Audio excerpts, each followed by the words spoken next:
Our entire medical system really relies on antibiotics. This would be the biggest health crisis that we've experienced this century. We don't hear about it, but it's already here.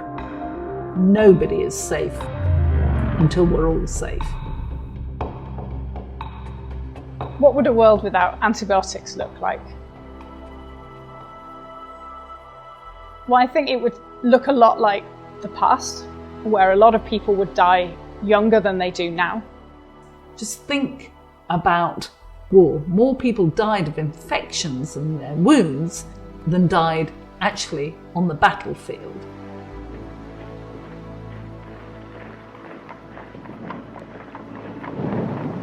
Here, man has locked his heaviest artillery against premature death, antibiotics. The discovery of various classes of antibiotics in the 20th century had a profound impact on healthcare. So treatment of infection suddenly became very straightforward, and it's something that we benefit a lot from today. Antibiotics protect people during operative surgery, caesarean sections, replacement joints, let alone cancer treatments. Antibiotics added on average 20 years life to everyone.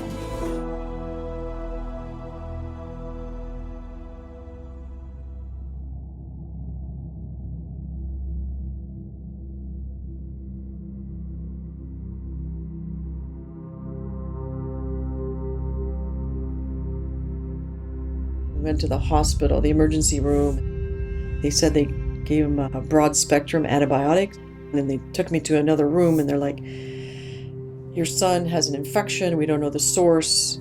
We were in the ICU with like 10 doctors and they said he wasn't really going to make it.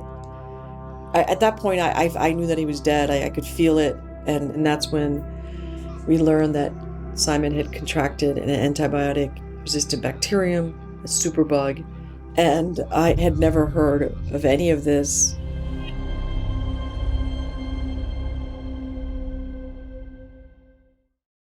Use penicillin today. An English physician, Dr. Alexander Fleming. Alexander Fleming's discovery of penicillin was immense, noticing that in a petri dish where bacteria were growing, there were white areas where the bacteria were not growing. And he realized that something had happened. He looked and found the fungus penicillin, our first effective antibiotic that saved masses of lives.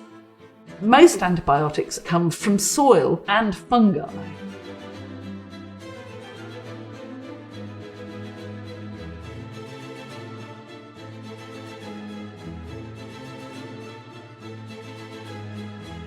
When I expose bacteria to antibiotics, they're gonna become resistant, which is very bad because we haven't discovered a new antibiotic in like the last 30 years.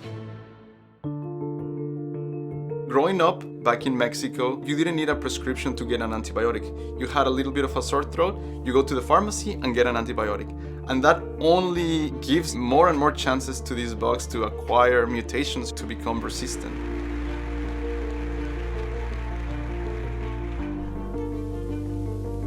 The time may come when penicillin can be bought by anyone in the shops.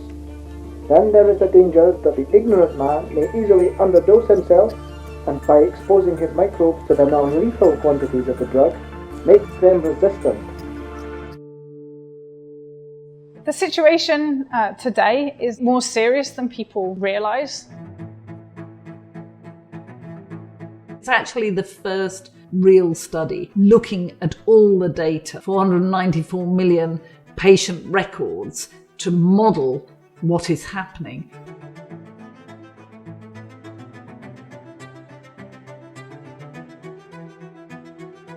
It is predicted that by 2050, 10 million people are going to die every year from complications with superbugs or resistant microbes. So we really have to find alternative strategies to fight against these bugs. A world without antibiotics, I sometimes call it the post-antibiotic apocalypse, would impact on our food chain too, because animals would get ill, plants would get ill and die. We would really be in the most dreadful mess. As an individual, I think one of the most important things is don't ask for antibiotics if they're not offered to you. If you are prescribed antibiotics, then make sure you finish the course of antibiotics that you're given, because if you don't finish the course, even if you're feeling better, there might be some residual infection that could become resistant. We have probably found the easy to find antibiotics, but that doesn't mean there are not many more to be found. If we keep recycling the same old treatments, then the problem is just going to exacerbate. One of the main bottlenecks with antibiotic research is that the easiest thing to do is to look at the structures of existing antibiotics and modify those slightly to try to overcome the resistance. It's much more challenging to find a completely new class of antibiotics, so we have to fund quite widely in order to be able to identify those strategies that are going to work best.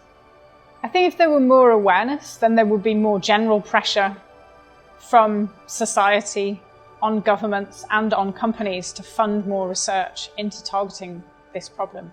We should be anticipating problems and doing something about them before they become enormous global crises.